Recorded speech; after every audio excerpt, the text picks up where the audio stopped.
Welcome back to Analytical Media. We are a consortium, a group of therapists, college professors, and well-published peer-reviewed authors.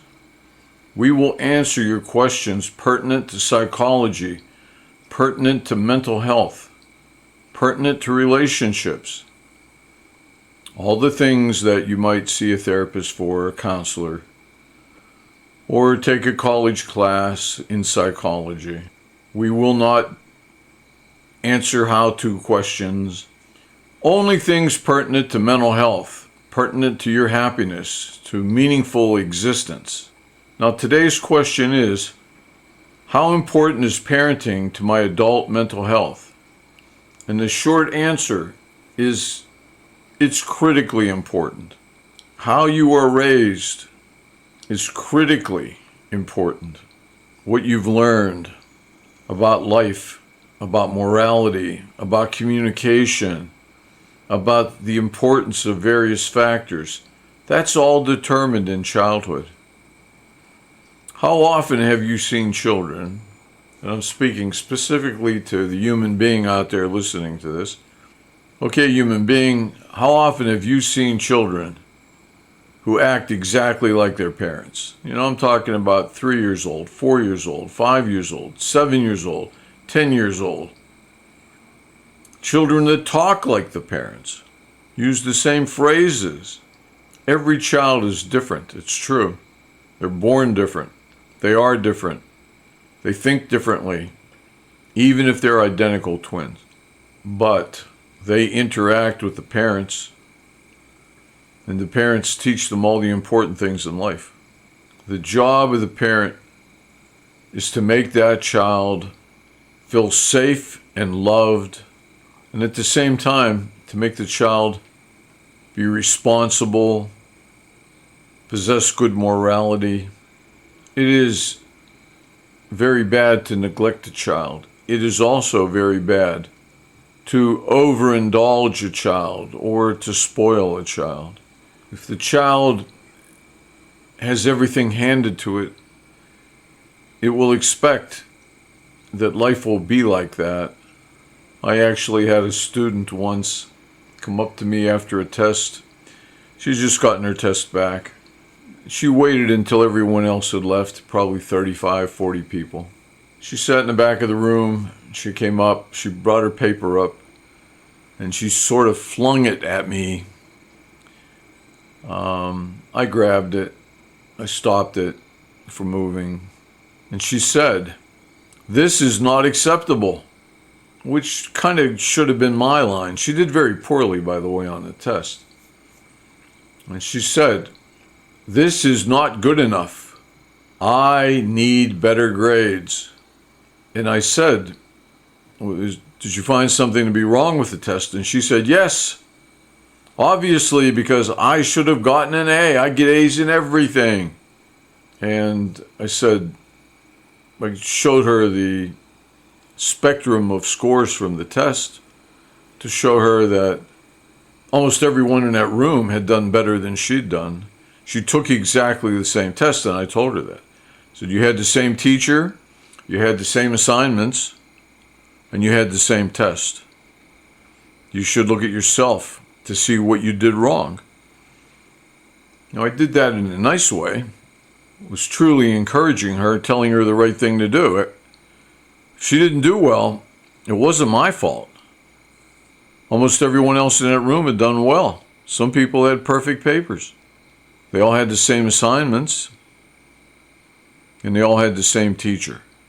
And this comes from being overindulged. And later I found out from other people that she had people that sat around her, that her mother had always taken care of her and did her homework for her, worked with her every night, because her mother thought she was a little genius. But she wasn't.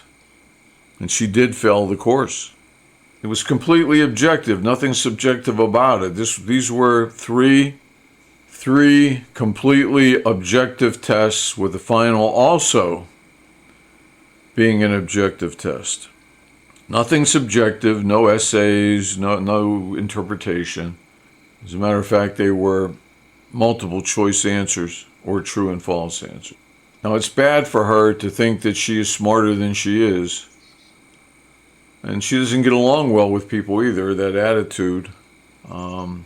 She should look at herself to see what went wrong, quite honestly, because if it's my fault, she can't do anything about it. But if it's her fault, she can do everything about it. I also found out later that because she thought she was so bright, she studied very little for the test, for the exam.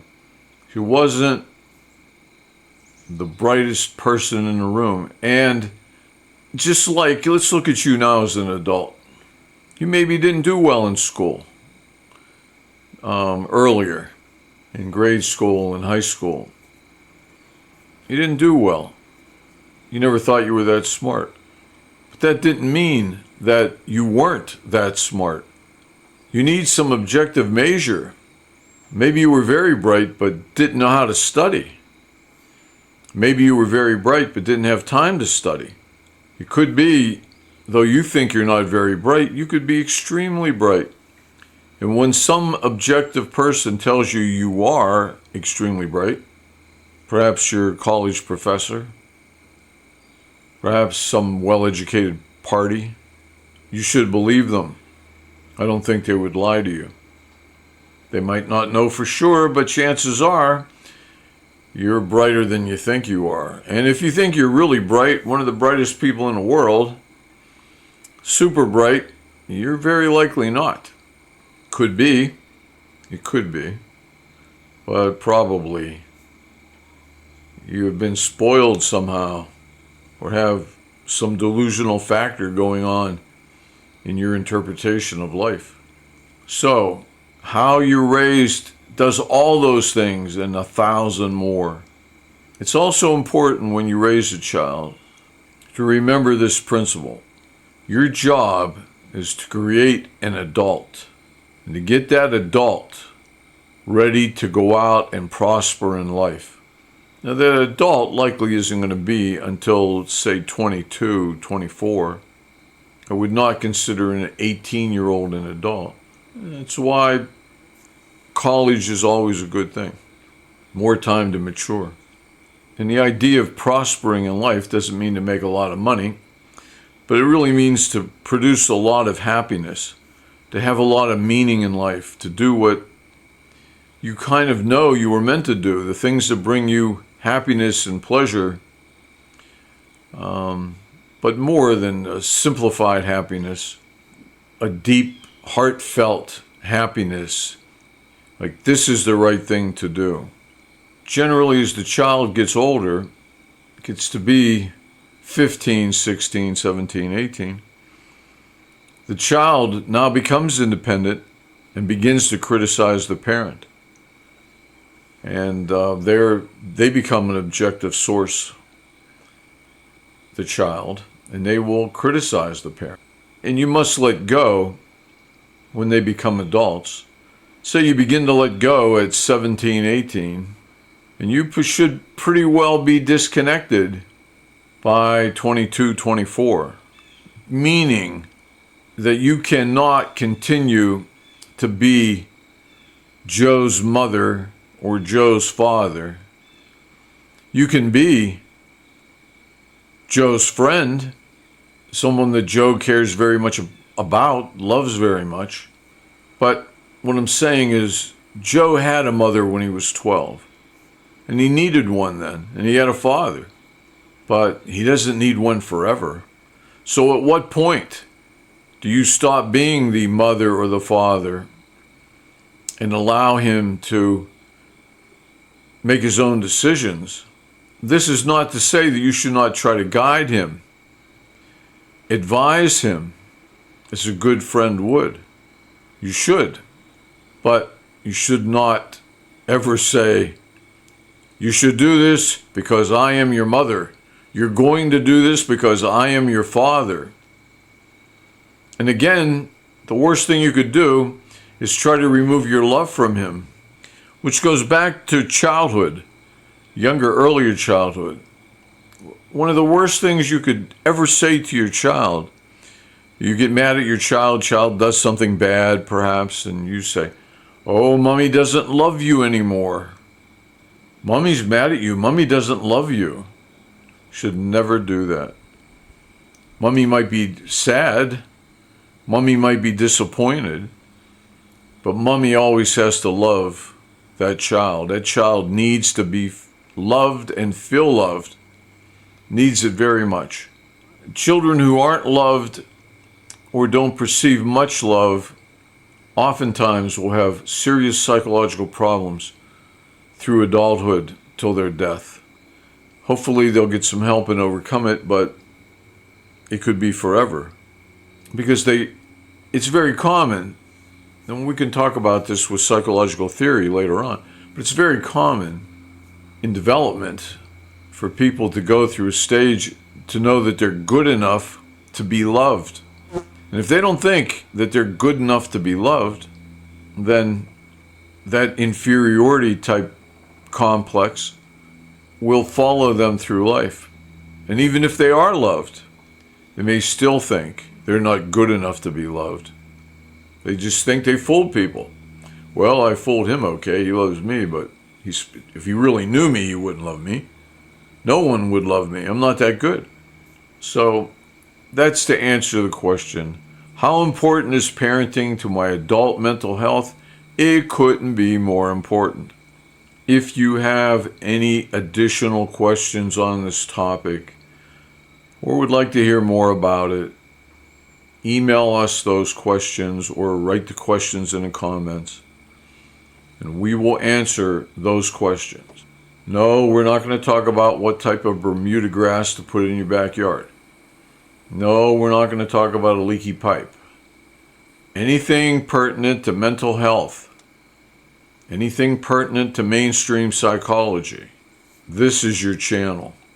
As I said, we have very successful therapists, highly rated college professors, and great researchers who are peer-reviewed, which means they're reviewed by people they don't know who are in the same field. So when you send in a paper to be published, the editor of the journal will pick individuals who are well known in their fields and send them the article to say, is this any good? And sometimes the reviewer, the peer, will say, I think it should be published, but something should be done with the statistics. Or I think it should be published, but should be more in-depth look at this or that. Or I think it should be published, but there's an overabundance of this type of material. And working back and forth, or they may say no. They oftentimes say, no, it's not good enough to be published. No, it's not good enough. It's hard to get something published. Super hard. Especially super hard in a legitimate peer-reviewed publication. If it's not peer-reviewed, well, that it doesn't really count much at all. The only thing important are peer-reviewed publications. So, we've got the people here to answer your questions. We're here to help. We can go into it in great depth. We are super well versed in psychology, counseling, mental health, psychotherapies of every sort. Don't hesitate to ask. So, we will see you again. Look for our publications here. Look for our posts, our videos that we put up, and we'll see you then.